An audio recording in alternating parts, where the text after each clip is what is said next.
We're here again at the CIF office with Assistant Commissioner Martinez. We're going to run a special podcast and ask about the equity program that set up for football and the other sports. We know that you were tasked with coming up with the parameters for the equity program for football, competitive equity playing of the grouping for football. Mm-hmm. Can you put it into layman's term, simplify it on just what it is and how it's achieved? Well, what we did was we took 2 years of data. So it's a data-driven competitive equity football ranking system. So we took 2 years of data, the 14 season and the 15 season. We created something called PowerPoints that were points given to a school for their regular season as well as postseason competition.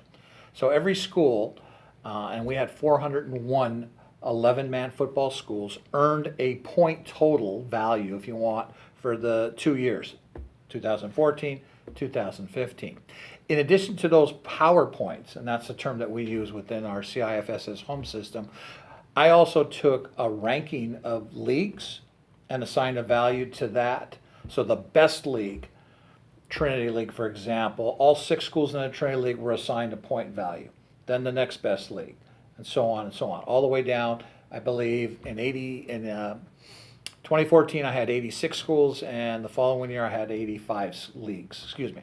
So point values were added. So every school then had a point value for PowerPoint, had a point value for their league ranking, and then I added one more variable, and that was ranking schools 1 through 400, and assigned a point value to those. So I took those point totals, divided by 2, because we used a 2-year basis, and then I had a ranking for all 401 of my 11-man football schools. That was kind of the easy part. So now I have 401 schools, and then the next task was to then divide those up amongst 13 divisions, or 14 divisions, or 15, or less than them. I had that ability in my decision. So then I started with drafts. I looked at point totals. Initially we thought, well, based on these point totals, there'll be some automatic breaks, okay? Here's a school at 20, and they're at 400 points. And then the next school below them, 21, is at 395 points. We thought it was going to play out that way. It didn't quite exactly. There were percentage points. So looking for, go ahead. Let me ask you, and I just because I'm looking at it as the layman, mm-hmm. You mentioned the word draft, and my image comes. I thought you said we drafted, and you drafted the I've created I have my schools ranked. Okay. I created draft 1. And I looked at it, looking at, okay, what does this look like? All right, here, Division 1 is these 25 schools. Division 2 was here. Then I went back and looked at the dynamics of it in the whole big picture. So it took several drafts before I finally settled on what looked like the best model going forward that was fair and took into account the quality of the schools, the level of play. Because in a system where you go 1 through 401 and you have based it on their past performance, your better schools are going to be at the top. And even though that's what the competitive equity was designed to do, you didn't want to create 50 schools in Division 1 because football was going to be tasked with having bracket sizes that were much smaller than some of the other sports. So when I said different drafts, I think my final draft was, 12. At that point, it looked good. Commissioner, as a sports-minded person, when you threw out the word draft, I wasn't thinking analytical. I was thinking as we draft people. Okay, well, I want this kid from Bosco. I want this kid from Centennial. How does that work? This kid from Alma. So that makes a lot more sense to me.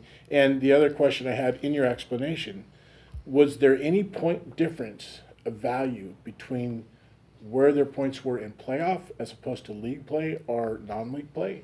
Are all points equal for win or loss? For weeks 1 through 10, when we thought about the system and how to play out, weeks 1 through 10 had to be a set format for all schools. Okay. After you play week 10, those schools that then advance to the playoffs, we felt there needed to be a reward, or the word to actually use, bonus points, to separate those. Because the school that didn't make the playoffs versus the school that did make the playoffs, their earning or their point totals, their value needed to represent the fact that they advanced into the playoffs and had some success. And really that's what we're trying to do is teams that are successful in the playoffs, okay, should then be looked at in a different light than the team that didn't make the playoffs. I was 5-5 versus 8-2. I went to the playoffs. I won a game, or I won 2 games, or I may have won it all. Because in theory, wherever I'm at some starting point in a division, if I win the championship in Division 7, must have been pretty good. And therefore, based on this competitive equity, you would think, and the numbers will probably point this out, well, then I'm going to move up. Now, I'm not saying a Division 7 championship should now next year be playing in Division 1, but there should be a natural progression. And it works the other way as well. I'm 0-10 this year, and I'm 0-10 last year, and I'm in Division 3 because of my previous totals, probably not in the right level. Given enough time and over years, the plan is to have this all play out where you kind of have where schools belong. But you'll have anomalies, and sometimes we call them one-hit wonders. A team that's 14-0 in 2014, and then the next year they're 5-5. So their point totals from 14 are pretty significant. Now, they ran the table. And the next year, they were not a doormat, but they're 5-5. So that's this next year is kind of like, okay, a make or break year in terms of, well, where exactly do they belong? So in this type of a system, I think that will help work its way out. And you're always going to have one hit. By definition, an anomaly would only sustain itself for a short period of that 1 year and work itself out. Something that made me think about what you're saying, and I hadn't really put much thought into this, is now those coaches that set up their schedule to prepare for postseason by scheduling maybe a softer or harder, the momentum, this all has come into play now. It's balancing out because your points are your average is what you're basing it on is over the first 10 weeks. So well, that's there's a portion of that, and I'm sure there are coaches who kind of play that out in their minds. And again, I guess it just depends on what side of the fence. Sure, absolutely. There are some that are very competitive and say we want to be at that highest level, and there are those that aren't. As an athletic director, I think that's a conversation you have with your coach in terms interesting of conversation. where exactly are we trying to get with our athletic program? Yeah. All right. So, but I think what happens here in the PowerPoints, it kind of that's not going to play out. Sure, you can go 1 through 10 and schedule who you want to schedule, but in the playoffs, the PowerPoints will double if you want. They don't actually, but they're significant because they're designed to take the playoff successful team and give them more points, therefore give them a higher total, therefore allowing the system to put them where they belong. So I can go with a soft schedule, make the playoffs, but if I make a strong run in the postseason, those playoff points are now going to move me up. In addition, okay, soft or not, the ranking system, use whatever you want, max preps, cal preps, whatever, the ranking system is going to also factor into that. And so, and the league will factor into that. So that's why I use the 3 variables to help kind of give me a good cross section that covers any kind of those types of things. Could someone manipulate the system and actually try to put themselves in a lower division? I guess they could, but again, I'm not sure where that conversation would go. By the end of 3 years, that will ferret itself out. Correct. Also. Okay. Correct. Well, then you've done so well explaining it. One of my questions seems almost redundant now. Can you tell me then in this, what do we look at the difference between what we traditionally know as divisions and our equity breakdown of our divisions that way? So divisional play in the past, what's the difference between our divisions now and with this program? Well, the first difference will be names. We had names that tried to tie as close as we could to geographic. The inland division was pretty much made up of schools in the inland. Okay, the northern division, for example, were schools in the northern section for the most part. When you're as widespread as we are, from San Clemente and Temecula to, well up in the Santa Maria area to the high desert to Avalon across the, it's not a pure easy geographic type of situation. So names kind of can be misleading as when you get into some of the smaller schools. They're already all over the place. So that's one of the differences. So we've moved out of a geographic name divisions, football playoff groupings, to now purely numbers. That's the first thing. The second thing is that past football playoff groupings, as well as these other sports, were based on leagues. Okay, these leagues are in the Pac-5. These leagues are in the Inland Division. These leagues are in the Southwest Division. Now it's not a question of leagues. It's now 400 schools divided into 13 divisions. So schools are placed in divisions, not leagues anymore. That's probably the biggest change that people would need to be aware of and understand. It's very similar to what basketball has done for a number of years. You still play your league schedule, you still have your league rivals, you still play your league contests, but you are in a division assigned ahead of time as to where you'll play if you earn the right to go into postseason. Well, that was my question. The follow-up question to that was the difference then between league and division. So now we've determined that league and divisional play, leagues aren't are not the indicators as much. Correct. Leagues aren't identified as where you go in the playoffs. League play is still paramount, though, because in order to qualify for postseason competition, you need to be what we call a guaranteed entry. And we have a formula that says, okay, in a 4-team league, you have 2 guaranteed entries. In a 6, 7, or 8-team league, you have 3 guaranteed entries. Okay. When we go to looking at the teams that qualify for postseason competition, it starts with guaranteed entries. So league play is still the stepping stone to how you're going to qualify for the playoffs. Okay, that'd be one of the things. One of the areas we really spend a lot of time in the Inland Valley or the Inland Empire. One of the things in the past we've concentrated on the Chino Valley, which has 4 high schools in 4 different leagues. So then, does this system allow more freedom to realign leagues? Are leagues still determined by schools? Who determines leagues other than the voting system? Is that dictated by CIF, or who aligns the schools now in their leagues? And does that control where they end up in divisional play? Well, re-leaguing and league decisions are still school-based. There's a process that's input, and it's done by areas. There's areas, and then all the schools within this area then will meet and determine their leagues. Okay. So it's still determined by leagues. Then CIF reacts off that. And Well, we accept that. You know, it'll be sent to us. We accept that. There's an appeal process, and so we don't make decisions on, you know, a school should be in this league. We will review and go through the appeal process and let that run its course. But in terms of setting up and determining the leagues, that's still done by the schools.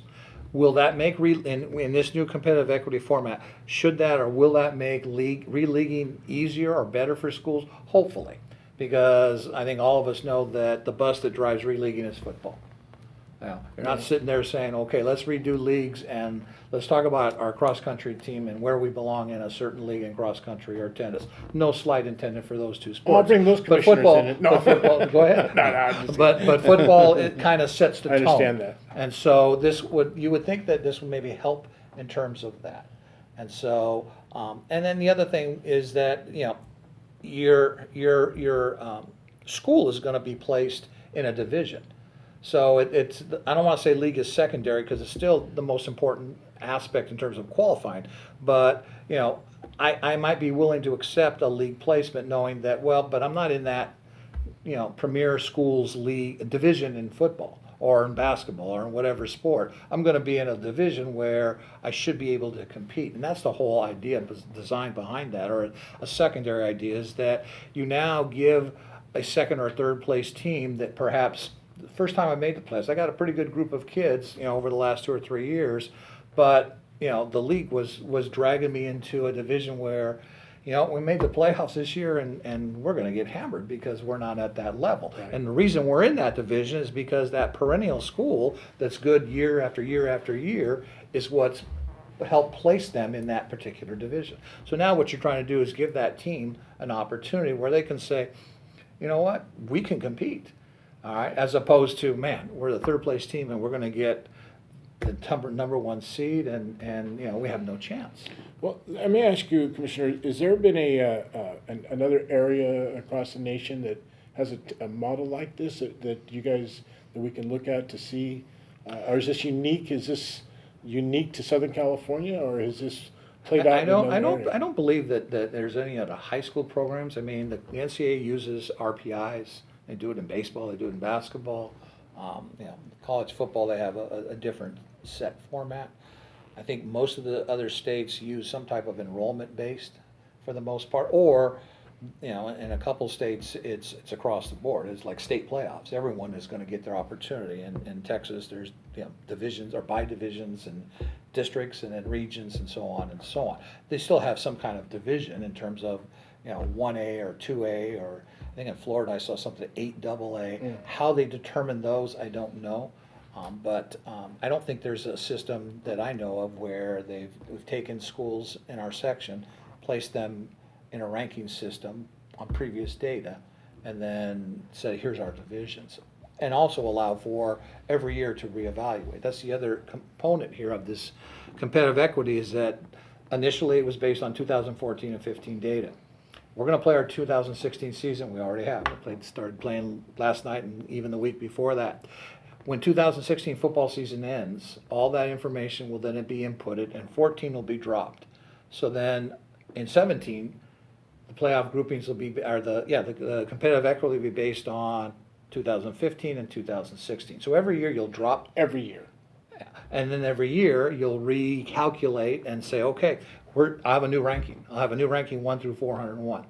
Wow. And so then it'd be tasked again with, okay, Division 1 will be whatever. I'll sit down and figure out the numbers. And in theory, you're going to have some changes. Like I said, Division 2, and this is just a guess based on points, but whoever wins Division 2 in all likelihood would have enough points to probably rank now in a higher tier. And a school that wasn't successful may drop down. So, and some will stay the same. They might have earned a few more points, but they're still going to be within wherever I determine that break. What, I just think a bunch of questions popped into my mind here. One real quick. Northern California, or CIF.org, CIF State, have they embraced, or are they doing something similar? Are they using this as a possible barometer for statewide? There's a push at the executive director's level to get our schools in California to move towards a competitive equity model. I don't think anyone is going to say you must do what the southern section does. San Diego has a version of this. They do something like this based on PowerPoints. Their determination in terms of playoffs is a little bit different than what we do. I believe they kind of actually wait till the end of the year and say, okay, rank our schools first 16, open division, or whatever the case may be. But I mean, there's a growing trend to kind of get us all on that same page, because that's the direction I think that our schools want. Now, it's not a question of like, who wanted to do this? This person said, let's do this. No, this is what our schools are telling us. Now, I don't have any problem competing with a private, public, or charter school as long as I can compete. In other words, put me where I can compete and understand the definition. I'm not saying put me in a Division 13 where I can win a championship. Maybe some coaches might think that way. Put me in a division where I can be competitive, where I have a chance. Win, lose, then we move on from there. Is there any barometers or flags that you're looking for, anticipating as as you look to judge or evaluate this program? What would be some of the markers you'll be keeping your eyes on? When will you know that you've been successful? Well, the optimistic side of me would say no issues, no problems. The schools that qualify, they get in, great, and we roll it out. The pessimistic side of me that concerns me is that in football you have a unique situation where your brackets are set at 16. Unlike other sports, baseball, one of my other sports, where, okay, we have a bracket of 32 and we have 40 schools that qualified for postseason competition. 40 doesn't fit into a 32 bracket, but you have wild card games that allow you to get to 32. Football doesn't have that luxury. So if we get a division where there's more than 16 guaranteed teams, then through our process that we've created in conjunction with the Football Coaches Advisory Committee, we come up with a system where we would have to eliminate an automatic qualifier. That'll be different. That'll be something that coaches and schools and parents and things, will have a hard time grasping, just because throughout as history as I know it in high school, if I finished first, second, or third, I was a guaranteed entry. I'm in the playoffs. And under this new format, and it may not play out at all, That's the real optimistic side of me. But let's just say there's a division where there's 18 teams that qualify as a first, second, or third, an automatic guaranteed entry. I can't put 18 into 16, and I can't play a wild card game to eliminate schools to get into the bracket. And so, we will have a systematic way of taking the schools into that division. League champs, all right, let's take all those. Second place, let's take all those. What do we have? We have 14 guaranteed entries between the first and seconds, and we have 4 thirds for 2 spots. And so at that point, then we have a systematic way. It's not Glenn picks. Okay? It's not somebody else picks. It's not pull them out of a hat. There's a systematic point system that we use that would then say, okay, this third place is in, this third place is in. Now, those 2 on the outside looking in, they're not going to be happy, and I get it. All right, but this is the new system, and these are the rules of the game. As long as it applies equally and consistently. And like I said, there was a systematic way. How come you didn't pick me? All right, sit down. I will show you. Here's our point structure. Okay. 4 points for head to head. 2, whatever the case may be. And it won't be any different than on the flip side. And what I mean by that, all right, now is a different division. Okay, there's only 14 guaranteed entries. Okay, we took all the firsts, we took all the seconds, and we took all the thirds. Well, we're not going to have buys. We don't want buys. So then at that point, okay, at large. All right, so there's 6 teams that applied for those 2 spots at large, very much like what we have previous. Same points to help determine who gets in and who doesn't.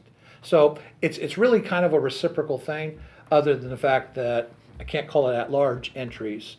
So the term I'll use is eliminate entries in order to get to 16. So that's the biggest concern that I have going forward, and it may not play out. It may work out perfectly. Again, the little pessimistic side says that's probably not going to happen. There'll be a division somewhere, but that's those are the rules of the game going forward. So when you sit back and take your breath and said this is good, will be at the end of the season. I know that there's been some concerns or hopes that the first round of CIF will prove the system is fair and equitable as they find more competitive play in the first round. I assume that might be a benchmark. Well, it'll be that and just the matchups on paper alone. Mm-hmm. Because some of your first round matchups, especially in some of your top tier divisions, are going to be traditionally what would have been that's a good semifinal game. Seeing that school and that school, they in the old days, because that's how they refer to it. In the old days, that would have been a semifinal matchup. Now that's a first round matchup. So there'll be a lot of excitement. At least there should be. That's how I view it, is that, wow, this school versus this school. And the other intriguing part is that you have schools that never would have played each other in postseason. I mean, they just didn't. Under the old format, we had at least 2 divisions that were all Orange County.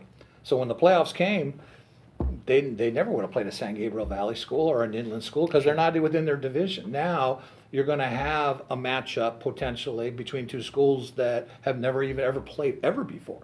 So that's kind of exciting to have that type of a new dynamic to it. Well, you said exciting. We're very excited at Sports Scene TV to this thing was the biggest move CIF has made in a long time. Addresses a lot of problems or concerns that people voice. It takes off the table the difference between the private school and where they draw from our boundary lines or open enrollment in district schools. And the proof will be in the pudding, as they say, I guess, at the end of this. Is there anything as we close that you'd like to say to our listeners to anticipate or that you'd like to share about your equity program and your decisions over that 2016 season? As I've told my coaches, those who were skeptical, be patient, and if there's issues or concerns that come up, we'll address them. Okay? I mean, we have the ability to tinker with this after year 1 to make sure that what we're doing is going to work for everybody. So to be patient, and I think the coaches have embraced that. It's like, okay, we'll play it out this year, all right? And then, that's the whole point of evaluating something when you put it out there. And then, you know what, if we do this, I think this will solve that issue, because I don't know what concerns or issues will come up. That's the first message I would say. And then second, I would use that word embrace this new format. And let's just see how it plays out. Let's see what kind of excitement it offers. At the highest levels, divisions 1, 2, 3, 4, 5, you're going to have some pretty good schools playing. which is what the whole point is behind competitive equity. The best teams are playing the best teams in these divisions. And then at the lower tier divisions, you're going to have some schools with the opportunities now that they may never have. I will get phone calls from schools that'll be asking me, I never made the playoffs before, and they'll ask me questions. Can we charge for parking? I mean, they won't. This will be a new experience, and that's good for kids. That's good for kids. So that the excitement is on a twofold level. The competitive equity is going to play out at the top levels. And at the mid and lower tiers, excitement because there's an opportunity for a school that may have never had a chance to walk away with a CIF championship. Well, that would be exciting to see, and it's about the kids. It's about getting that experience. And again, at Sports Scene TV, we've been very excited to see this, and we are very thankful to have time with you. Access. We appreciate it very much. Not a problem. And we hope that we can share this information and be a conduit to get it out to the parents, the players, and the coaches that are interested in this new venture and the new way we're addressing CIF football. Significant changes. Thank you for the time. I'm glad that I could help out. Thank Anytime. you for your time with us today. And for Sports Scene TV, we thank you very much. We're out.